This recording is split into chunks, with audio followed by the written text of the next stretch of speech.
Oof. I have seen so many deals fall apart in real estate because of solar panels. And today, I explain why. Coming up.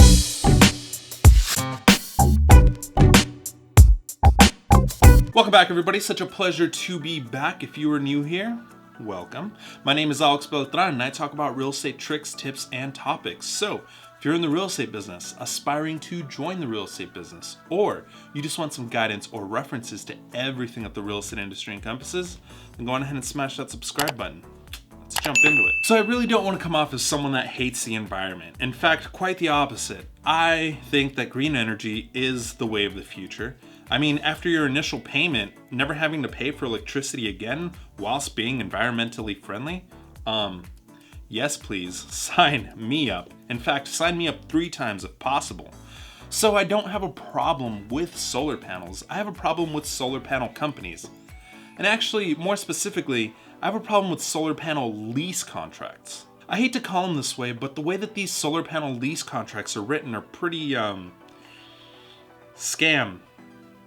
So in this video, I will walk you through when it makes sense to get solar panels, as well as what to look for in solar panel contracts. And then at the very end of the video, I will talk about a solar panel company that I think solves all those pesky contractual issues. So why do so many real estate deals fall apart because of solar panels? And the answer is because of the contracts that people sign in order to obtain solar panels. Now, I'm not going to pick on any one particular solar panel company. There are already plenty of videos on YouTube that'll do that for me. But I will break down, generally speaking, how a lot of these solar panel contracts are written, how they normally hook you with a lot of those classic sales pitches. Become energy independent today with 0 money down. And just so you feel super confident that this isn't a scam, because it is a scam, we're gonna give you 7 days to cancel your contract. But no one ever does cancel. They're way too excited with the promise of energy independence and sticking it to those electrical companies. And how do you stick it to those electrical companies even more?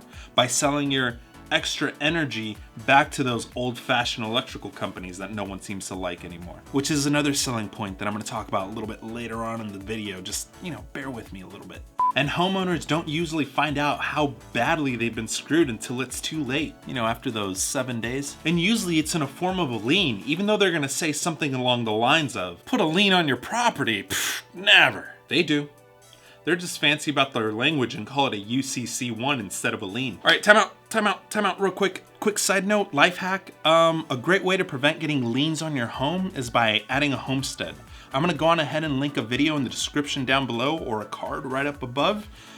Just make sure that you finish watching this video before you move on to the next video, okay? Thank you. Now, back to the show. Because a UCC1 gets recorded against the house that you own when you agree to these solar panel agreements. Like a lien, like the difference between tomato. Now I know a lot of you are gonna say, it's tomato. No, it's tomato. End of discussion. And because the UCC1 is recorded against your property, when you go to sell it, drama. Okay, maybe not that dramatic, but when you sell your home, the title company requires that you clear up all liens and debts associated with the property before you sell it, including that, you guessed it, UCC1 that's totally not a lien, but is recorded against your property. This is the solar panel company's way to enforce the contract in the event that you want to sell your home. So now you see how the solar panel companies trick you into not putting a lien on your home, even though they put a type of lien on the home, by calling it something else. So if you're looking at a solar panel contract and you see something along the lines of UCC1 or UCC statement, just know that that's a fancy way of saying lien. Now, solar panel companies remedy this by saying, oh, don't worry. If you need to sell your home, we'll make it easy to transfer the agreement over to the buyer. I mean, who doesn't want free unlimited energy? I mean, a lot of people do want free unlimited energy. They just don't want your contract and pay for your mistake. As a real estate agent, I have encountered this problem one too many times, so many times, that I'm actually making a YouTube video out of it. So now you can see how and why a lot of real estate deals fall apart because of solar panels. Once again, the solar panels are awesome. The contract, not so much. Buyers have enough on their plate as is. They're not going to want to take on your solar panel problems. They're just gonna move on to another house that is problem free. I don't mean to sound like a jerk, it's just the reality. Sorry, not sorry. Just because solar panels made sense for your lifestyle doesn't mean that it's gonna make sense for their lifestyle. And if you bring this up to the solar panel salesperson, they're just gonna have another remedy for you. If the new buyers don't want the contract, that's fine. You can just prepay for the panels. Easy peasy. Which is true. Just know that when you prepay for the panels, it does not mean that you have purchased the panels. Leasing, renting, power purchase agreement, ripping you off, whatever fancy word of the day they decide to put in the contract. Now, if you're planning on living in your home for the rest of your life, then this obviously won't affect you. But if you have to move, realize that when they say prepay, you are prepaying the term of the lease, not the actual solar panels. And that prepay will include some type of early termination fees, along with all the fees that you would have paid during the duration of the lease, even with all the interest and inflation that they would have expected during the duration of the lease. And once you've paid all of that, you're just left kicking rocks because those panels are not going with you to your new home. Those panels belong to them. So as a buyer, you're left with two options. Pay the prepayment or find a buyer that is okay with taking on the contract, but chances are you're gonna have to heavily discount the price of your home. Because trust me, the solar panel companies, they've done their research and know that homeowners move roughly every 3 to 5 years. And if you don't wanna take on either of those options, the salesperson's gonna have another remedy for you. You can just transfer the solar panels and the contract over to the new home. We do it all the time. But solar panel companies tend to have really strict guidelines as to where they can and can't move those solar panels. There are many instances where the solar company will flat out refuse to move the panels. Obviously, every solar company is different, but I've seen them deny moves because of unfavorable weather or lack of sun exposure. So just make sure you read the fine print. So that generally covers the common contractual issues with solar companies. Now let's cover the salesperson's favorite part of any sale, the upsell. Gotta add more zeros to the back of that paycheck. I mean, these fancy vacations and cars aren't gonna pay for themselves. Generally speaking, they're gonna try to oversell you on the amount of panels that you actually need. Yeah, well, I mean, right now you don't need all those panels, but I mean, you're only gonna use more and more energy. I mean, you're probably gonna get a fancy electric car, which you have to charge on a nightly basis. You're gonna upgrade that 80-inch TV to that 90-inch TV. And once you get kids, you gotta entertain them.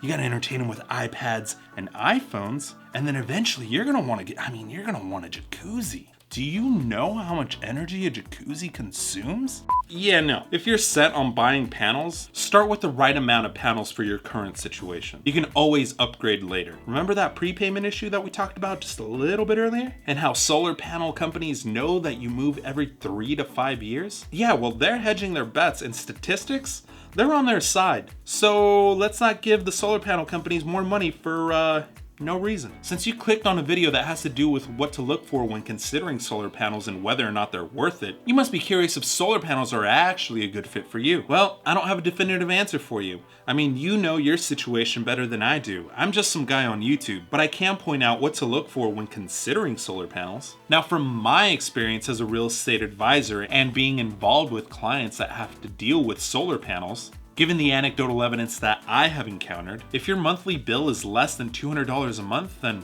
solar panels may not be for you. Obviously, everything is case by case. The amount of money that you are spending on the lease of the panels may well exceed what your power consumption would be if you just got your power from traditional power companies. Now, the solar panel salesperson will remedy this by saying, well, you can always sell your extra energy back to the power companies because, I mean, you're making electricity now. I told you I would touch back on this subject. You thought I forgot, didn't you? Oh, admit it. Admit it. You thought I forgot. Nope.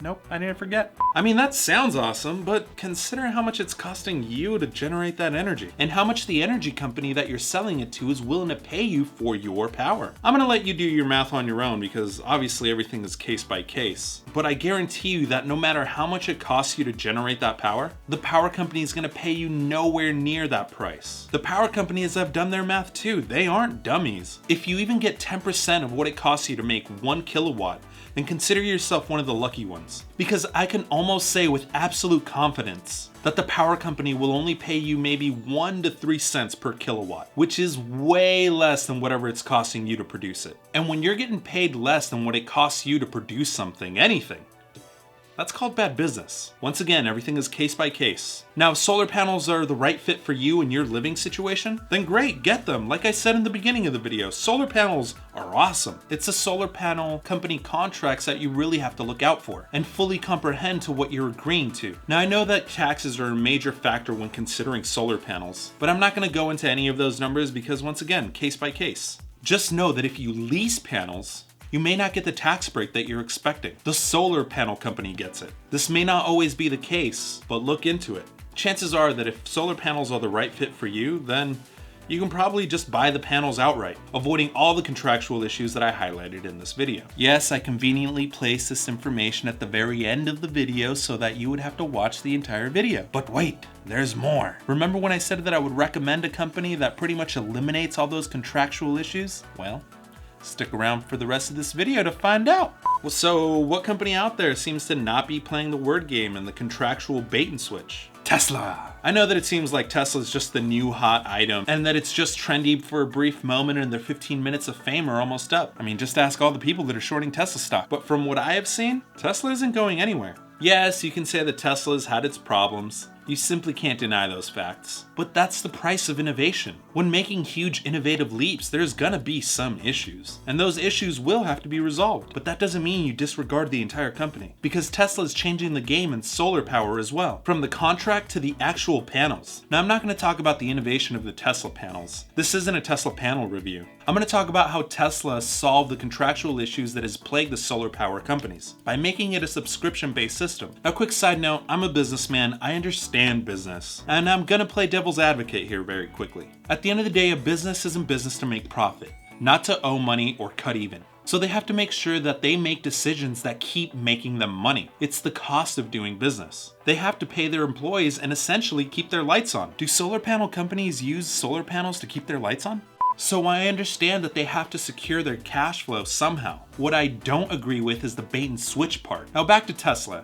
I sat around for an hour reading their terms and conditions. It seems that Tesla's not doing any type of bait and switch. Just keep in mind, I'm not a lawyer, so you should definitely read the terms and conditions yourself. But from what I've seen, rather than having a complicated sales process, Tesla has simplified the buying and leasing of solar panels. And look, now I get it. I literally just made an entire video talking about how scammy solar panel leases are. I'll elaborate in a little bit. Tesla has a few options. One, if you want to install an entire roof or just the panels. Now, in the interest of storytelling, I'm just going to stick with the panels. Now, the downside to the subscription-based system is that it's currently, as of the time of this recording, only available in 6 states: Arizona, California, Connecticut, Massachusetts, New Jersey, and New Mexico. You choose small, medium, or large, and prices are clearly shown. And here's my favorite part. If you decide to cancel, there's 0 fee. They just shut it off anytime. They'll just leave the panels on the roof. And if you don't want them on the roof anymore, Tesla will remove them free of charge. Boom, done. No prepayment issues because it's a subscription, not a contract. If you want to sell the home, 0 contractual issues. This is literally removing all the scams that all the other solar companies were pulling. And with the subscription, it also eliminates all the problems that were being caused by these contracts. Go Tesla! So the real question here is, should you buy or lease Tesla panels? I'm gonna leave that one up to you. So question of the day. Have you tried selling your home and ran into the contractual issues of leasing the solar panels? What did you do? Did you reduce the price of your home? Or did you pay the prepayment penalty? Go on ahead and comment in the comment section down below. And that is it for this particular video, folks. If you found this video informative or entertaining, go on ahead and hit that like button. Subscribe if you haven't already. If you want to keep up to date with everything that I'm doing in real estate, go on ahead and give me a follow on Instagram. And if you want to watch more real estate related content, go on ahead and click either here or here. Yeah. Other than that, catch you guys next week. Peace.